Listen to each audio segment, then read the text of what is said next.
We're in front of a mine that has an NPV at current prices of $200 million US, and it's increasing. Joining us for a conversation is Arturo Bonillas, the CEO of Magna Gold. Mr. Bonillas, welcome to the show. Thank you very much.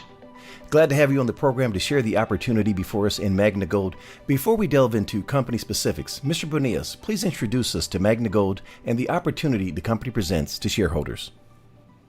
Well, Magna Gold is the newest gold producer in Mexico. The company was created 3 years ago, and we've now become a gold producer, an explorer, and developer. We are in northern Mexico, and we have a fantastic team.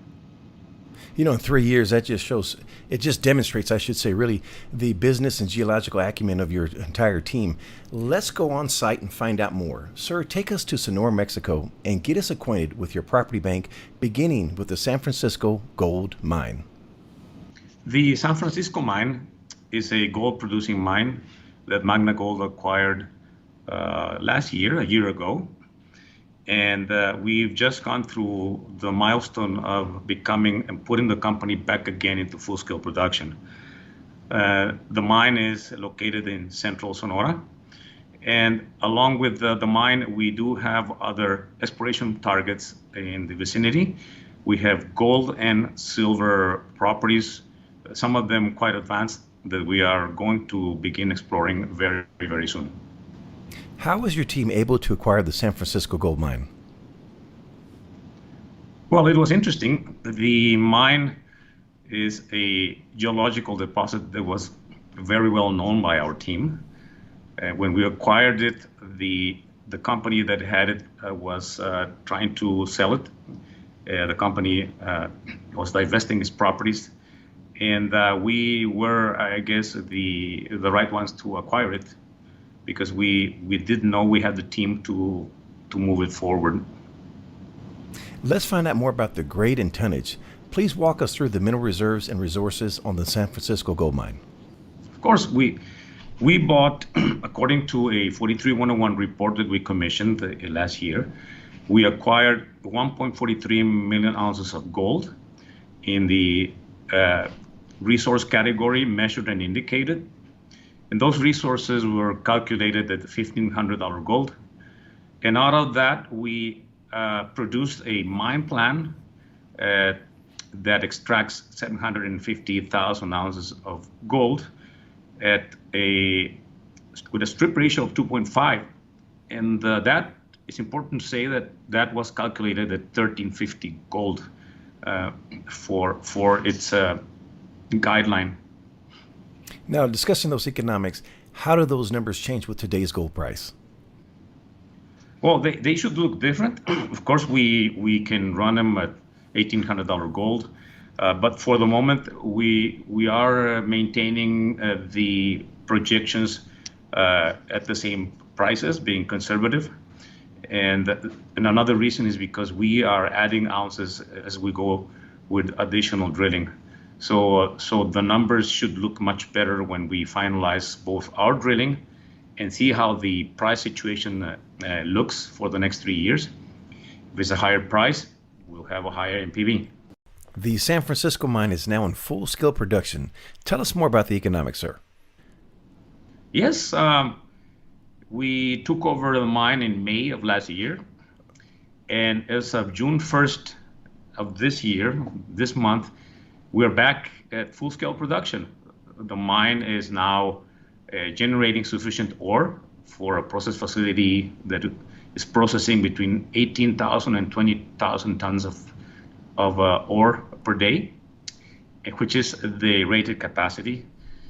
And we built new leach pads, and so we're back to normal. The company is now beginning June 1 generating cash, which is quite fantastic.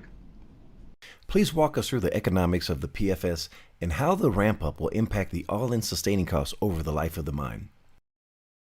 Well, the ramp-up, I'll give you a couple of numbers here. The ramp-up, during that period, we had a strip ratio of 8 to 1. and the life of mine strip ratio is 2.5 to 1. So just imagine what we had to remove the first year to get us where we are at now. Economics change dramatically, and generally the first year is generally known as trying to get to commercial production. We called it full scale, trying to get back to full scale production, and generally all of that is capitalized. So the mine looks very, very good in terms of a rate of return and the money we put in, because we made sure that we didn't over dilute the company by getting there. So we are in front of a mine that has an NPV at current prices of $200 million US, and it's increasing. Let's do a comparison among your peers. What is the value proposition in leverage to gold that shareholders have in Magna Gold? Well, I'll give you some comparison. As I said, currently the NPV of the mine production plan is say $200 million US at current prices. We are trading at our market cap today is about 90 million Canadian, which is it's way underrated just on NPV values. So when we get to ensure that we've completed a full quarter of full production, we are here expecting an important re-rating on our stock price. And the same with gold. We use generally for long-term projections $1,760 gold. But with the leverage to gold, it's very important here. Look, we are our NAV, our price or NAV is 0.34, so we're underrated. Speaking of that undervaluation, I have a Rolodex of names, and they are all under the same opinion that Magna Gold's share price and market cap, I should say, is completely undervalued. And that's exactly why we're honored to have you here on the program today. Does the San Francisco gold mine have room for expansion? Oh, completely. Plenty. And that's one of the reasons we wanted to acquire the mine. It was not because of what it had already, which we certified, but the potential to grow and important potential to grow. We were there many years ago as Timmins Gold, and we were able to drill some of these areas, the new areas, and I can talk about fundamental growth in resources in the next few years, a couple of years. We have not even touched the surface on this property. Sounds exciting. Magna Gold was busy in 2020 with the acquisition of additional projects that balance out the property bank with some compelling gold and silver projects that will serve as catalysts for shareholders moving forward. Can you introduce us to the remaining property bank and the highlights of each, respectively, beginning with the Mercedes? Yes, Mercedes was our first acquisition. That's how we began as a company. It's a very nice property, very interesting. We drilled it off. We put a few holes at the beginning because it was according to our budget, and all of our holes hit it. And so we're now talking about putting together a start. You can say a starter leach plant there, or a starter pit, which we are assessing. But also Mercedes is a system within the Sierra Madre where you have we found multiple underground mine works centuries ago old, and we obtained extremely high grades of copper, very, very high grades of silver on those other areas, and gold. So we barely again touched the surface on the Mercedes property. So that's what made Magna, and that is as I said, that was our initial transaction. Then we bought the San Francisco mine, which has within the package of properties that we acquired, more than 40,000 hectares all together in the state. We have 6 targets within it, and outside of the area in Chihuahua, we acquired the Margarita Silver Project, and we're very excited about it. That's a high-grade silver mine. So we have many areas to grow, and we are very disciplined in our approach. So we've prioritized, and we will start drilling first the properties that will bring more value to the company in the shortest period of time. And that is Margarita to begin with, where we expect to complete a PEA in Q1 of next year. That I think would be an underground, very high grade silver mine located in a very interesting area in Chihuahua. And then we have our other priorities. That's outside of the San Francisco pit. The other priority is a potential satellite pit 4 kilometers north of the San Francisco pit. And so we have all of these catalysts that will start bringing forward. The San Francisco mine itself, as I said, it has a tremendous potential. We have drill plants. And so our approach is systematic. We are following maximization of MPV for the company, which that guides us, and we keep looking at things. We've been looking at potential M&A because we have the team. We have the team to do something, and I believe that M&A is important, very important for our Magna Gold. And you've already demonstrated great use of optionality here with the San Francisco mine, and it looks like the success is going to continue. Before we leave the property bank, multi-layered question: what is the next unanswered question for Magna Gold, and when can we expect a response, and what will determine success? Yes, we have a very clear idea what follows.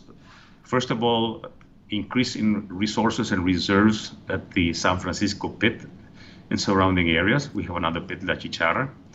And you'll have a response by the end of the year when we add more ounces. Actually, we will have a response sooner than that because we've already but we have already increased mineable reserves on 2021 and 2022 that are not published yet. So that's the other is the Margarita Silver Project. We expect to give you a good response in the form of a PEA, a preliminary economic analysis, early next year, which we believe we would have a very nice surprise. And then we have the other pipeline of projects within our land, our package land. The next one is a potential satellite pit, open pit deposit not far from the mine. Then we have a gold property called San Judas.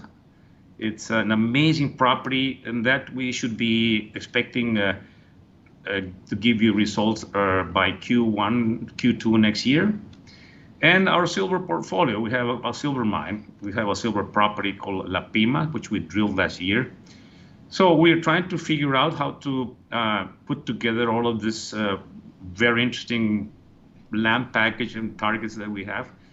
And we hope to give you a response soon, as soon as possible.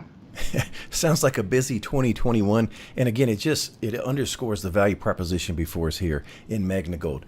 Let's discuss some important topics germane to the projects. Are your projects 100% owned? Oh, yes. The principal projects are ours. The San Francisco mine and all the surrounding targets are ours. The Margarita silver mine is completely ours. The other properties that we have are optioned, but we're optioned at very, very good terms for the company. So we will eventually exercise the option if the properties go well. But those are more early stage exploration. And as I said, we have 4 to 5 year option agreements, which give us time to explore. We're going to get into some numbers later in this discussion, but from a capital expenditure standpoint, how is infrastructure on your projects? It's amazing. Well, you see the San Francisco mine is just next to the 4-lane highway, as well as the 40,000 hectares there. We're connected to the United States it's an hour and a half drive to the north. It's a 2-hour drive from where I am now, giving this interview, which is home for me. The Mercedes property, amazing. It's about 500 meters from the highway, also next to a power line, in a good area in the Sierra Madre mineralized gold belt. We have good neighbors there. We have Minera Alamos, Agnico, Alamos Gold, and others. And the Margarita Silver project is also next to a mine called Los Gatos Mining Inc. Used to be called Sunshine Silver Mines. So you can see the power lines going from the property. So we feel very fortunate to be so close to infrastructure in all our properties. Speaking of neighbors, what is your relationship with the indigenous people? Oh, great. We don't call them indigenous here, we call them our neighbors, the local townships, and we have an amazing relationship with the people from the San Francisco mine. We're next to a town, and we've been neighbors for many years, and we take good care of. We're very active on ESG with the community, and they really, I think they really like us. And the other properties are, they don't have important cities or towns nearby. So we make sure that we deal with the surface owners, the surface property owners, in a good manner, which we haven't had any problems till yet. And we bring, a mine like Margarita, will bring a lot of employment in the area. So I feel very, very comfortable with our relationships with the local communities. Magna Gold is accelerating at an exceptional pace from exploration to production. What are the company's goals and strategy that the company will use to accomplish its stated goals for 2023? Well, when we founded the company, we said that we were going to be an intermediate precious metals producer. And I actually stated that by 2023, we should be producing 200,000 ounces of gold equivalent ounces per year. And that same year, we should have 5 million ounces of gold resources or gold equivalent resources in the ground. So we are 1/3 of the way there. And when we finish this year, we should be more than 50% of the way to those targets. And we are an agile company. We do things disciplined, fast, and we have the contacts, the ability to do it. So we're on our way there. We're on our way. We've discussed the good. Let's address the bad. What can go wrong, and what are your action plans to mitigate that wrong? Well, that's a question that I always get asked, and I always respond, with some specific problem. But really, after we did it, the San Francisco mine, the way we turned that around, there's a feeling that the team has sort of invincible. So nothing really, I sleep well at night. I know that, and everybody knows that mining is not an easy industry, but I feel good because we have a very resourceful team, and that is a guarantee that anything that happens, we'll solve it. Look, the price of gold, our cash costs at the mine, the San Francisco mine, we have $1,050 per ounce projected over the next 7 years.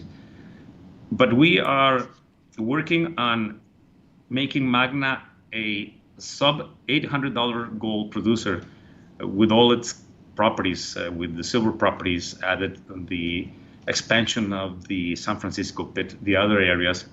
And we can do that because of economies of scale. I didn't mention that we actually opened up an underground mine at the San Francisco pit on one of the walls. and that's giving us gold. So all of those activities will help us to be a sub $800 per ounce gold. So that would be the only thing if gold prices really drop, but I don't think we see that in the near term. Switching gears, let's discuss the people responsible for increasing shareholder value.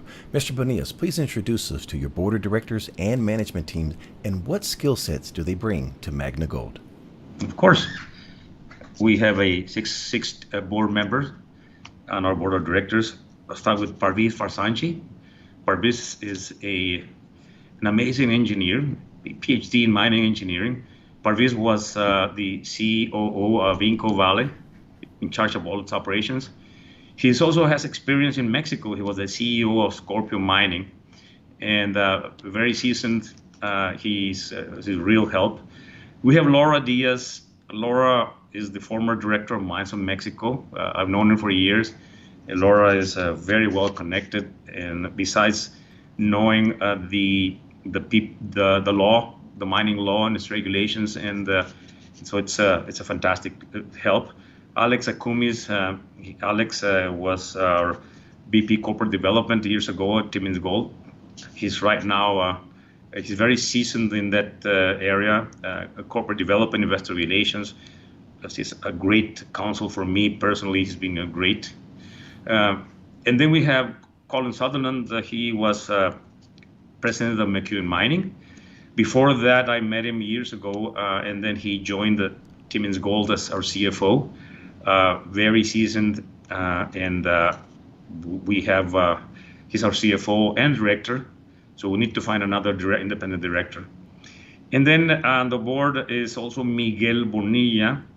Miguel, I met Miguel about 14 years ago. He came to work with the group and the team, and he's evolved to a point where he is fundamental to the company, and he deals with everything else besides production, but everything else, permitting, taxes, treasury, union. And Miguel Angel Soto, our VP Exploration. Miguel and I have been working together for probably more than 30 years in different companies. And Miguel is also very seasoned. He's well known in the country, and he's really an important asset to Magna Gold. And it's part of the team for years. I see there's a prominent name that you omitted there. Who is Arturo Bonillas, and what makes him qualified for the task at hand? Well, thank you. I was born in a mining town called Cananea, and at the time that mine was the largest mine in Mexico. It's a copper mine. It was owned by Anaconda Mining, which is no longer there. Then, so I went to school at the University of Arizona. I'm an industrial engineer. So as soon as I got out of school, I began working at that mine. I was in charge of the software development for cash flow development. I was a fortran programmer.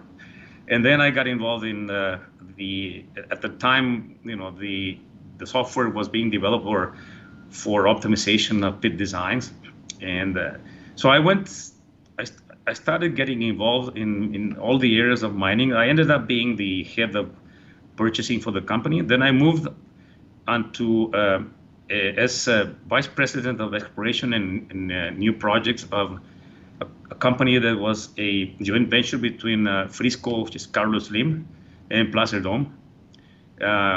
We developed the Mulatos project from basically 0 to 1 million ounces. Mulatos is now what's called Alamos Gold. We developed other mines. San Francisco, the San Felipe mine in northern Baja. It also became a producer. And then in 1993, I went on my own, and I've been a promoter, operator, and explorer since then.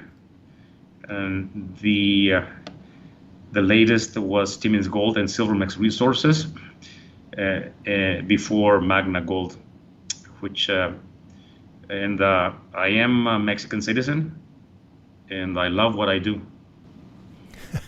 Well said. How about boots on the ground? Who do you have on your technical team, sir?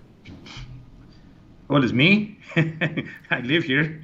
But on a technical team, we have our mine operators. We have our Raul Elizalde.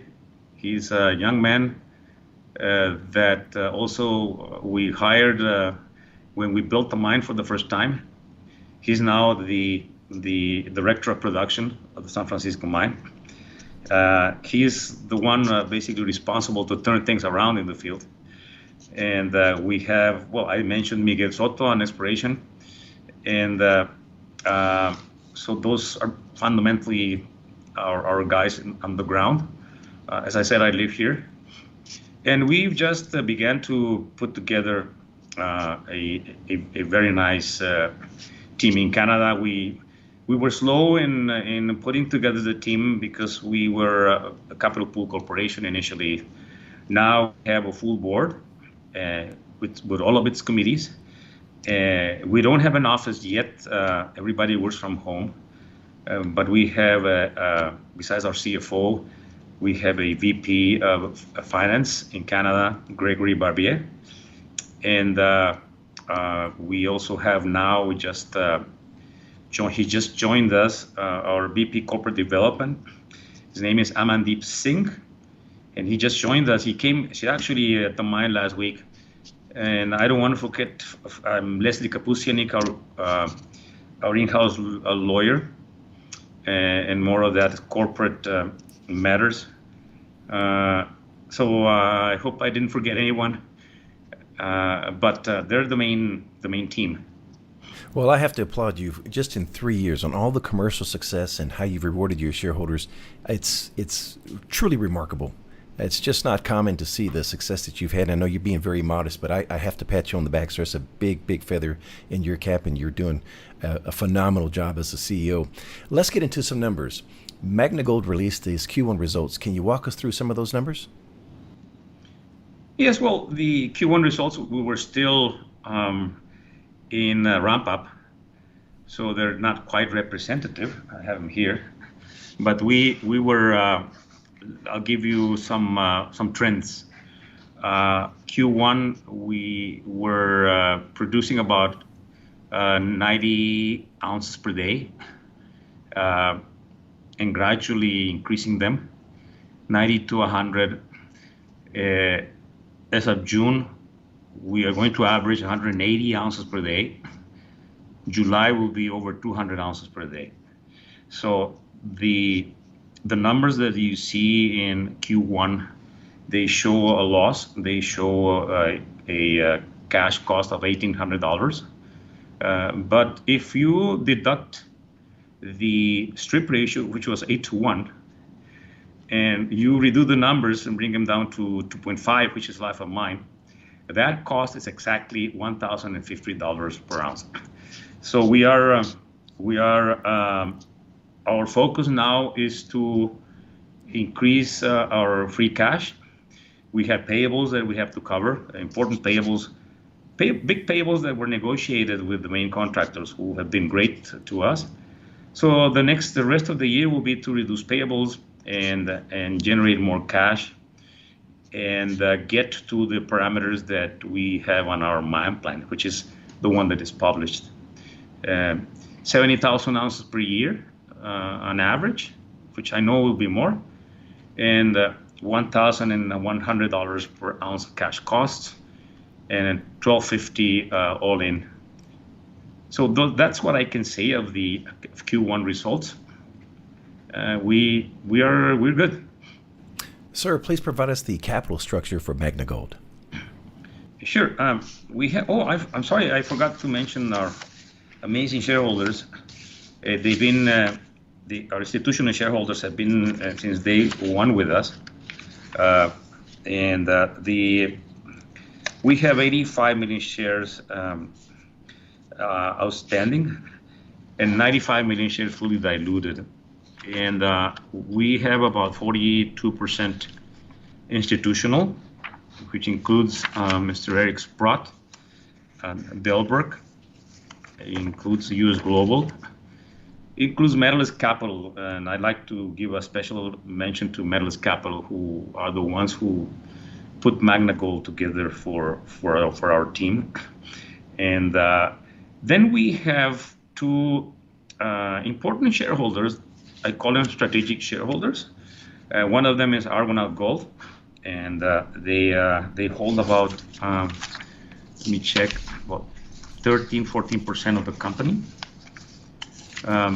They basically inherited the shares that we paid for the mine. We paid about close to 10 million shares for the mine acquisition. We paid them to Alio Gold. Then Argonaut Gold acquired Alio.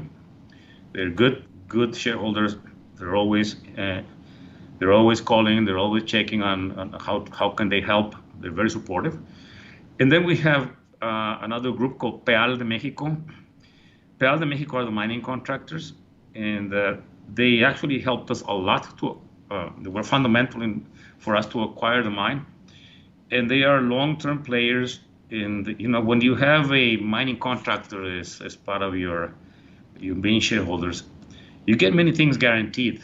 You guarantee that you'll not have strikes, or that they will do their best to negotiate. At times we have to renegotiate the price with them to adapt to different circumstances. So they're fantastic. Peal de Mexico also a fantastic group. And then the management is about 8%, 8 to 10%, mostly options that we've given out. And plus my position, I did write an important check when we created the company, and the rest is out there. It's 14%. I think 18% is really the float. How much cash and cash equivalents do you have? Well, by the end of this month, we should have between $12 and $13 million US in the bank, and it'll remain about there for the next 2-3 months, because we'll be reducing the payables, and then it will start increasing. How much debt do you have? We don't have any debt. We have we just announced a convertible debenture for $8 million US. That will be our debt, which is a debenture, 2 years, strike price of $125, with the Delbrook, who are very good to the company. They've been there as C shareholders. And then we have forward sales that we with Oramet, but we finished paying them in December, so I don't consider that a debt per se, because it's we paid with gold. And that's about it. We have an NSR. Actually, the accounts payable are the ones who are the largest. That we'll be taking care of them over the next 4 months. Sir, what is your burn rate? Well, you mean G&A? Oh, yes, sir. Just how much expenditures go towards exploration?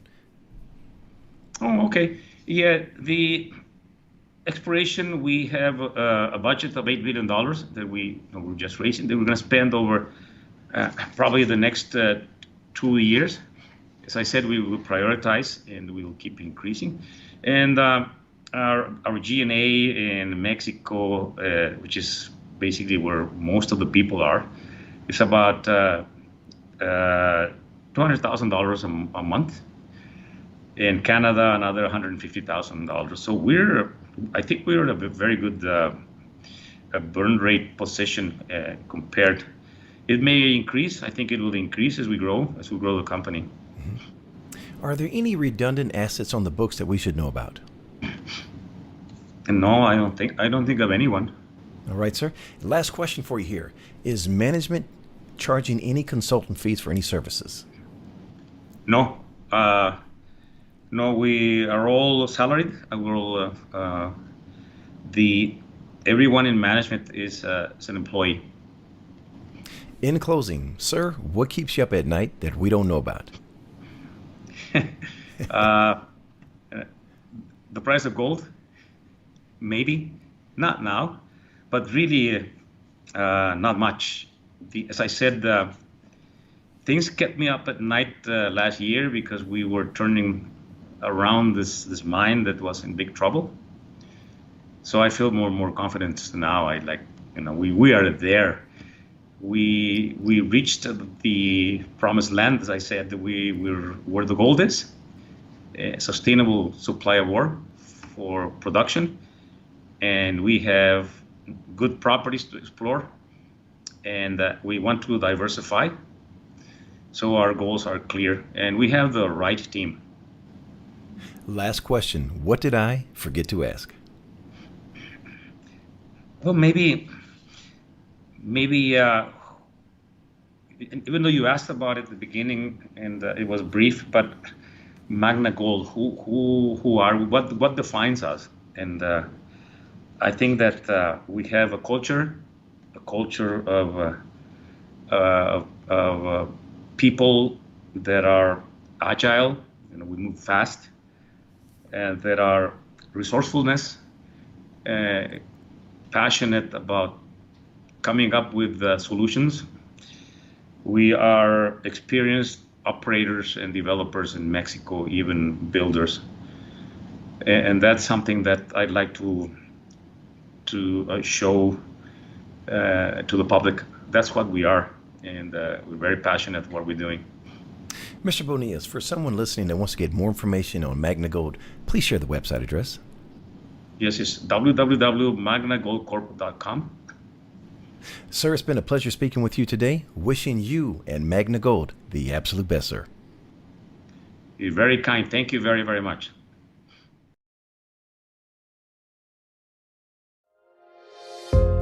The information presented on Proven and Probable is provided for educational and informational purposes only, without any express or implied warranty of any kind, including warranties of accuracy, completeness, or fitness for any particular purpose. The information is not intended to be and does not constitute financial, investment, or trading advice, or any other advice. You should not make any financial, investment, or trading decision based on any of the information presented without first undertaking independent due diligence and consultation with a professional broker or competent financial advisor.